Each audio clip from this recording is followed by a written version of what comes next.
নাম না জানা এক রাজকুমারী, আমার মনের রাজ্যে একখান কইরাছে বাড়ি। নাম না জানা এক রাজকুমারী, আমার মনের রাজ্যে একখান কইরাছে বাড়ি। সেই বাড়িটার নাই জানালা নাই রে বারান্দা, খুব সুখেতে খুব আনন্দে রইব দুই বান্দা।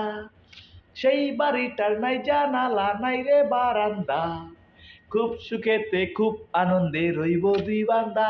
ও হো হো রাজকুমারী, ও হো হো রাজকুমারী, আমার মনের রাজ্যে হয় না আদম সুমারি। ও হো হো রাজকুমারী, ও হো হো রাজকুমারী, কেউ পাবে না খুঁজে তুমি হলে আমারি।